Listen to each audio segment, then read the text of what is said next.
We are back to finally take a look at the Fragrant Flower Season 1, Episode 1. Hey guys, good to see you again. I know that the background right now and kind of the area that I'm in is obviously different from what I've usually been recording with in my regular set. This is just a temporary thing. I've been doing a little bit of traveling lately, but as you all know, the first season and the first episode of The Fragrant Flower came out on Sunday, I believe it was, September 7th. We actually got 2 episodes. I haven't watched episode 2 quite yet, but I think that the next episode, which is going to be 3 then, is coming out on September 14th, which is another Sunday, I believe.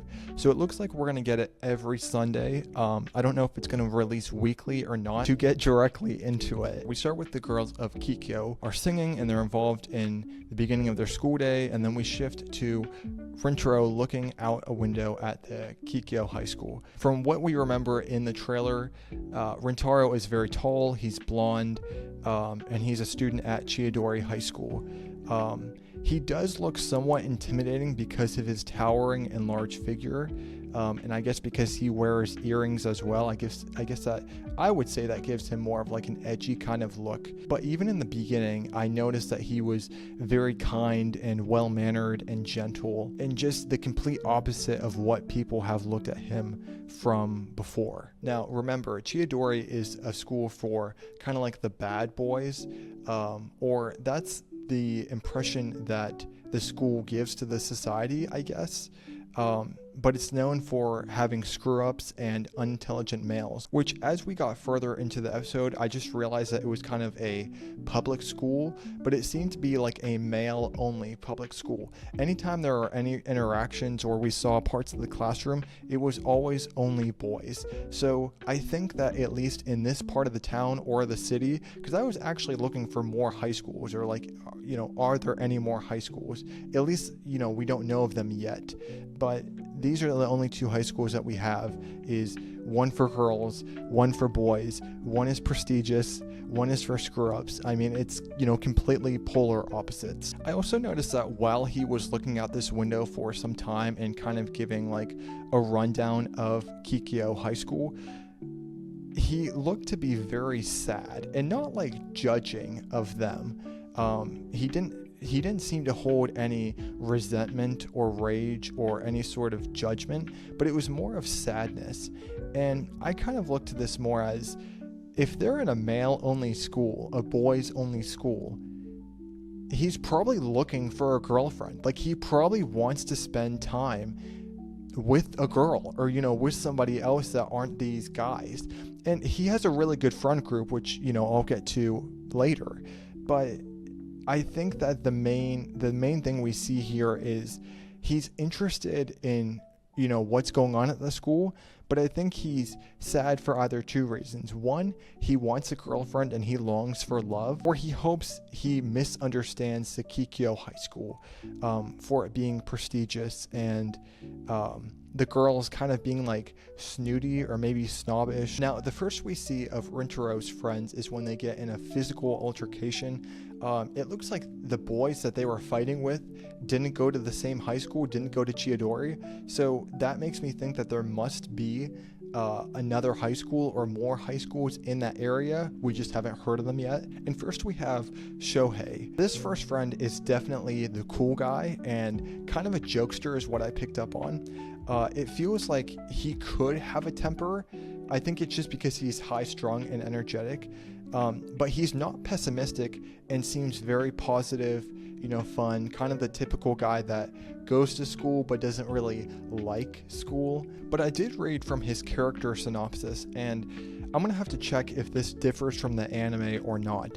But for the synopsis for the manga, it says that he holds no animosity towards the girls at Kikyo. And I'm a little surprised about that, because I didn't want to just assume that like all the boys at Chiyodori hated the girls at Kikyo, but I didn't really know what to expect. And I think that he's actually interested in the girls there for dating wise. And, you know, he probably wants a girlfriend as well. But when you're stuck at a boys only school, that only gets you so much. That only gets you so many friends and everything. Next we see Saku, and I would say he's definitely the introvert of the trio from the way he presented himself. He's pretty quiet, and I guess he tutors Rintaro and Shohei with their studies, which sort of makes sense. Rintaro doesn't seem like he doesn't care about school, but he doesn't seem, like a brainiac or like a nerd. But Saku, on the other hand, does not like the Kikyo girls at all. And I'm wondering, because they didn't show it, but I'm wondering if this is going to come up in the show eventually, where he has animosity because of something that happened in the past, or how he was treated, or maybe a previous girlfriend or something like that happened, or he was getting teased too much. I'm not sure exactly what would lead to that, but I have to imagine that they have a backstory for this kind of hate towards them. Lastly is Ayato. He seems to be more introverted as well, but I guess from what I've read for his character synopsis as well, which this might be just for the manga and not based on the anime, he is introverted but will go to lengths to protect his friends, and he's proficient in self-defense. I was a little surprised by this because of his introverted demeanor, but as I watched a little bit more and kind of his role in the group, he's also kind of carefree but also introverted as well, like Saku. So I feel like he could have a temper as well, but it's going to take a lot in order for him to do something. I think it's also worth noting that anytime that we see a shot of Rintaro early on in the episode when he's walking around people, everyone seems to stop and stare and, stop talking and stop interacting with the people that they're with, and they'll always look at him. And I thought this was kind of weird because I know that this is probably going to be a theme. I don't see him as ugly. I don't think that they made Rintaro as an ugly character. I feel like you could definitely see that if the creators or the writers wanted him to be this way. But I wonder why people are just judging him purely on his stature and the way that he looks. Not that he's ugly, but he just looks like a normal tall guy to me. So I'm a little bit confused why people are actually terrified. This is why I think that maybe he has a delinquent past hooked to him that could be causing him trouble or giving him trouble with his reputation, because it literally seems that everyone is scared of him. As we go through the episode, we see that the boys run into the Kikyo students for the first time, and this is a very, I guess, real moment for the audience, especially to see that the way that the Kikyo girls actually treat maybe these boys, but maybe overall the people in society. I'm actually wondering if this is more of some sort of arrogance tied to this. I don't necessarily think that they think that about the rest of society. I just think that their assumptions about Chidori and the boys that go there are probably very skewed, but maybe they do have good examples of why that they feel that way, but they're very harsh and very cold towards the group. So while they're at school for that short period, he mentions while he's thinking that because after graduation, it's not going to matter, he's not going to see them again, and even if he does, they probably won't want to be around him anyway. Now, I kind of took this as, I'm wondering if he mentioned after graduation because he's a senior, but I would be kind of shocked if the show would begin out with these guys with, just both schools, but Rintaro being a senior right now. After school, he returns to the bakery, and this is where we saw in the trailer that his parents own a pastry shop. He even asked his mom if she wants customers to see a big scary person like him as they enter the shop, the first face that they see, and she kind of pushes back against that. And I wonder if she's heard this a lot from him, but she basically says that he shouldn't think that way. And I want to take this as actually supporting, because I think that she is supporting him, but I also think I see kind of an annoyment there where he's maybe made this blown out of proportion more than it has to be. People are looking at him more than he thinks. I'm not really sure, and of course we're not hearing the full story yet, but it seems like he's made this kind of a problem and kind of his perspective and the way that he looks out on the world, that people just immediately don't like him. But this is where Rintaro finally meets Keiruko, and the meeting is kind of funny. It's kind of quirky because she's eating cake and she likes cake a lot, but she also likes eating a lot, and she's surprisingly open about that. But she ends up getting embarrassed and she ends up choking, and he helps her out and everything, but then she just gets super embarrassed and runs out, and that's the end of the night. I thought it was interesting that the first thing that he notes in this scene is about her stature. I don't actually know if she's like very small or just, very, very small in stature, but very short, because he's also so tall. But if she really is like 5'3", 5'2", 5 foot, there's going to be a big difference there. Rintaro's mom shares details about her, how she's met her before, how she is Keiruto, and how she's talked to her before, and they've chatted before and everything. So we get to the next day, and Rintaro is continuing to think about this and think about the initial interaction. And really, he's crushed by it, because this is just another case that there's something wrong with him. And he's thinking about this throughout the school day. But later that evening, Keiruko returns to the bakery to apologize to Rintaro for the way that she kind of left abruptly from the bakery. And she wants to treat him to cake. Which I think is kind of funny, because he works at the bakery, and this is why he refuses, because he works there and he can eat the cake, so he doesn't really need someone to treat him to it. But it's really funny because of her stature. He now thinks that she's a middle school student, and either middle school or really young. So he's just sitting with her in this moment in the bakery, complaining that a middle schooler, somebody who's much younger than him or whatever, is buying him cake, which he can already eat probably for free because he works at the bakery. And it's sort of like an awkward moment at first, but she ends up taking the cake, eating it for herself, and respecting his refusal of it. Now, this is the first time that we hear Keiruko reveals that she has seen Rintaro before, at the bakery specifically. She claims that the reason why she left the bakery so urgently is because that no boy has looked at her the way that he did. I would say that she's very beautiful, and the writers and the animators and the creators specifically designed her this way. And I know that's how it typically is with the love interest. Everybody is attractive. But for her to say that, I'm almost thinking that he has looked at her in sort of a pure way.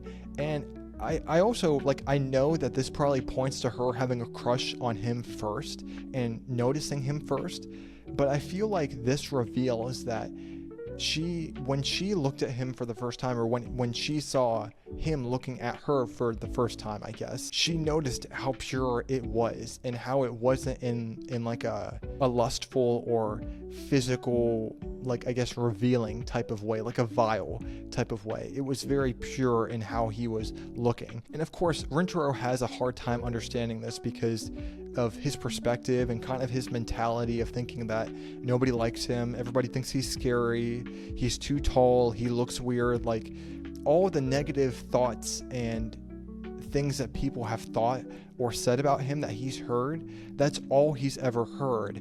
And this is honestly a very deep thing to say to somebody, to say that you're getting flattered or flustered because of the way that somebody looks at you. And this isn't the first time that you're seeing them, but this is the first time that this person sees you, and you tell them that. That's a very deep thing to tell them. And I feel like she would say what's on her mind and what she's really feeling. Later on, Rintaro offers to walk her to the bus stop. Here's the real kicker: is before she actually leaves, she ends up admitting that she never finds him as scary and never thinks that he was scary or she saw him as scary in the first place.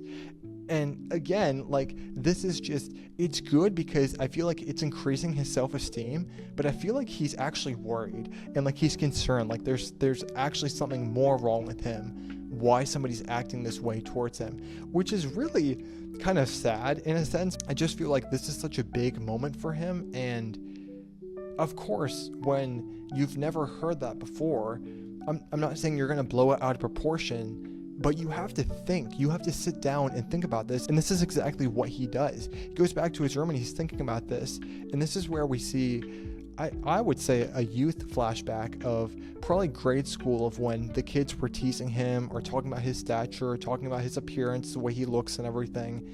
And I feel like, I'm not saying that's okay, and I'm not saying that, that doesn't hurt, and that, that's not a negative thing. For it being grade school, I feel like kids are just going to be mean. But I am looking forward to this in the future, and I feel like we will see some more flashback moments. Like, this is the first of a series of flashbacks that we're going to see, and I feel like this will in some way give us more context, especially for like how he's feeling.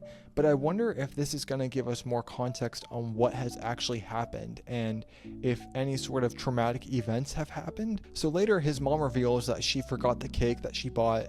He goes to return it to her. Keiruko is all alone and then is approached and harassed by the two guys at the beginning of the episode.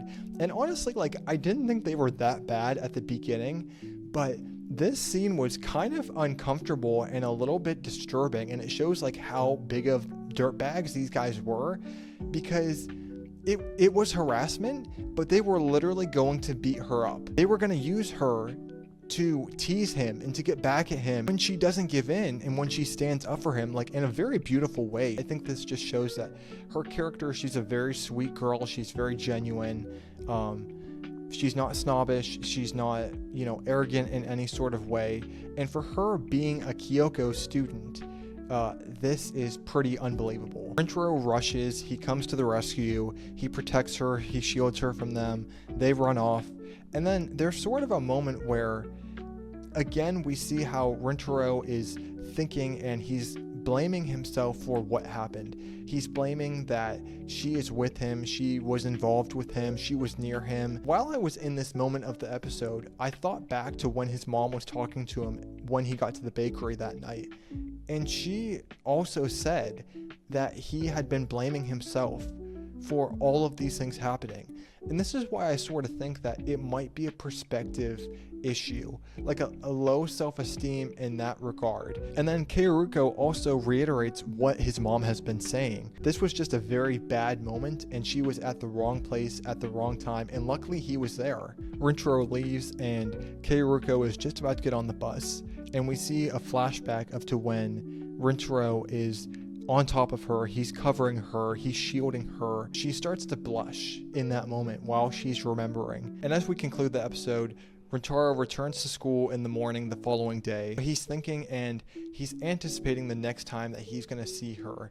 He ends up opening the curtains of the school, and there's kind of a rustling of the curtains for the Kyoko Academy next door. And of course, he sees Keiruko in the window opening the curtains, and he's still surprised. He's very shocked in this moment. His hopes are being revitalized that something could work between them because she's a high schooler, but on top of that, he's immensely surprised that she's a Kyoko student. I don't think he had any animosity like Saku for the Kikyo girls. I think that he is overall surprised about the way that she treated him, the way that she acted towards him, the way that she acted in general, and how genuine and how sweet that she was. I feel like, yes, he and maybe the boys, definitely more of the boys, and of course definitely more of Saku, is misjudging all of the Kikyo girls and the academy. Yes, there is probably an elite class, there is an upper class. There's girls like Keiruto. She is the opposite of them all. So overall, I really enjoyed the episode. I think that there's going to be a ton of depth in this show, which I'm really excited for, because mainly for the slice of life genre with sort of the romance subgenre, but I don't expect for this to only be a one season show.